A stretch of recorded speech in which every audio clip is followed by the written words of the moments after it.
صباحكم جميل، يومكم جميل، يومكم احلى من العسل يا عسل. متابعيني هبة الله، اخباركم ايه؟ عاملين ايه؟ يا رب تكونوا كلكم بخير.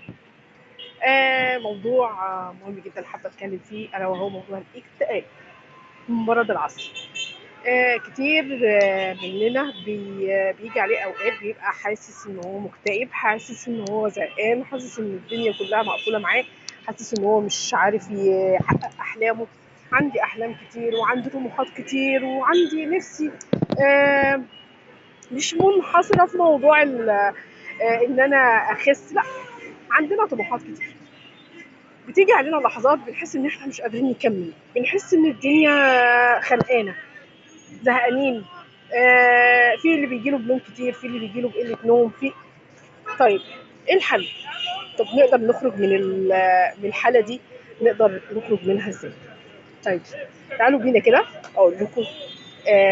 نقدر نخرج من الحاله دي، نقدر نخرج منها بسرعه جدا كمان، ونقدر نكمل حياتنا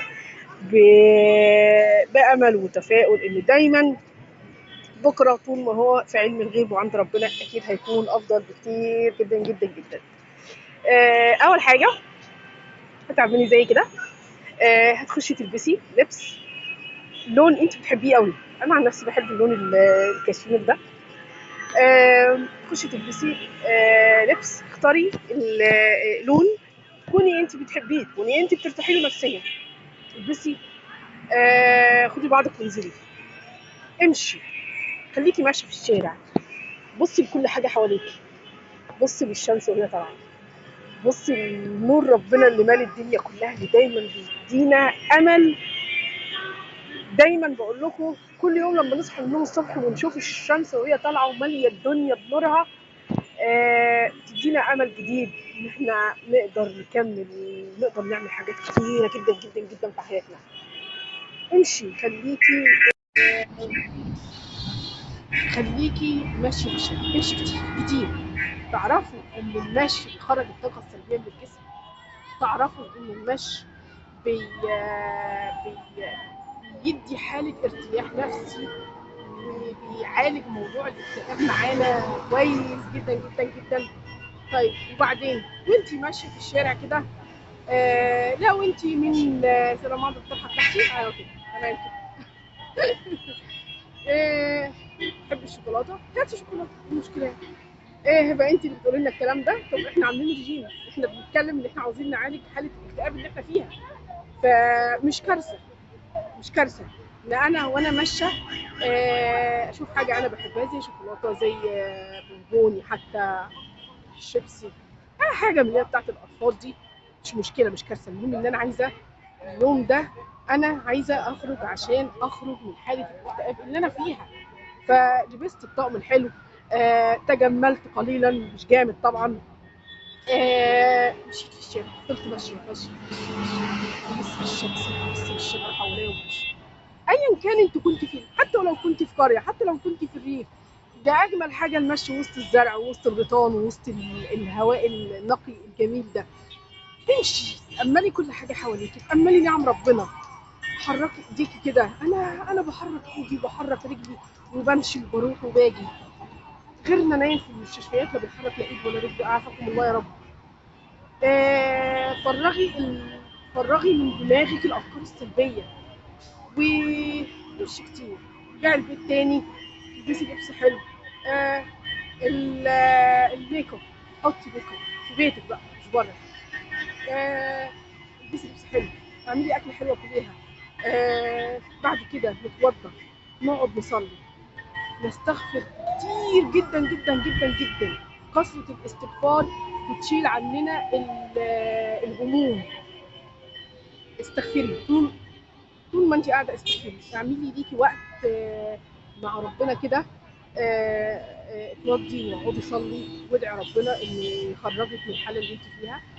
وعملنا كل ده واستغفرنا كتير وذكرنا ربنا كتير وجبنا كتاب الله وقعدنا نقرا فيه. آه، هو ده الراحه النفسيه بجد، ان انت تقعدي بين ايات الله وبين كتاب الله. بعد ما مشينا وبعد ما اكلنا الشوكولاته، بس ما كترش الشوكولاته، انا عارفاكم. مش هبه بقى قالت لنا ناكل شوكولاته بقى ونروح نخرب الدنيا، لا خدي بالك برضه، احنا هنعديها يوم كده عشان احنا مكتئبين ومتضايقين، فاحنا عايزين نخرج من الحاله دي عشان نكمل المسيره بتاعتنا ايا كانت المسيره بتاعتك ايه. مش كلامي على في حوار الدايت والرجيم، لازم تكوني فاهمه ان انت حلوه تحت اي حال من الاحوال. جسمك تخين، جسمك رفيع، طويله، قصيره، اهم حاجه روحك، اهم حاجه جواكي انت. كون ان انا وزني زايد شويه وعايزه اقلل من وزني عشان خاطر صحتي، مفيش مشكله، مفيش مشكله، لكن ما نبقاش يعني احنا نبقى مخنوقين من جوانا ومتضايقين، لا مش قادره، مش قادره، بالراحه، واحده واحده.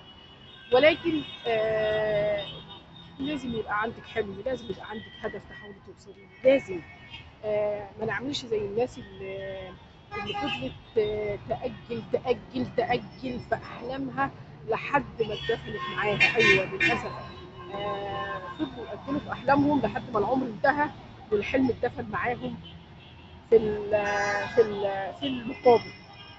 لا احنا عايشين وبنتحرك وبنروح وبنيجي وناكل وبنشرب، ما نحققش أحلامنا ليه؟ طب هم اللي حققوها أقل مننا؟ لا مش أقل مننا. احسن مننا؟ لا انت مش احسن من، مفيش حد احسن من حد، هي بس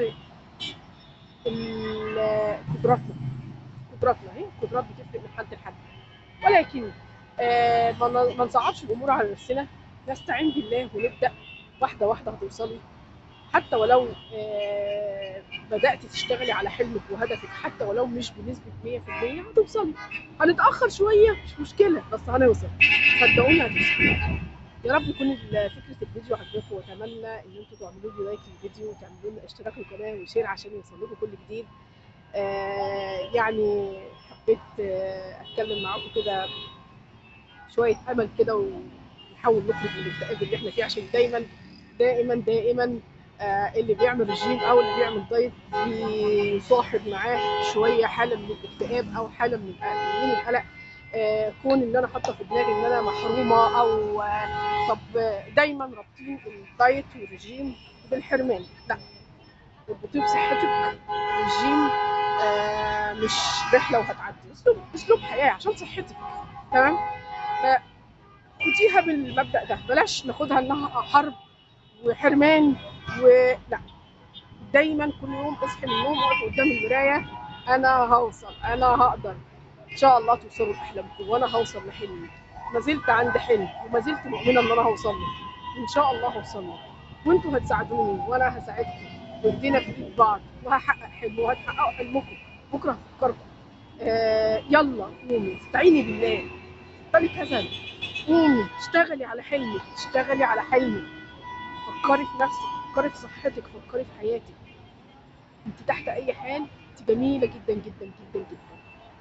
تاني، كنت تخينه، كنت رفيعه، كنت طويله، كنت قصيره، كنت بيضه، كنت سمراء، لازم تكوني مقتنعه انت من جواكي ان انت اجمل حاجه في الدنيا. يلا يومكم جميل ونهاركم جميل واحلى من العسل يا عسل. السلام عليكم.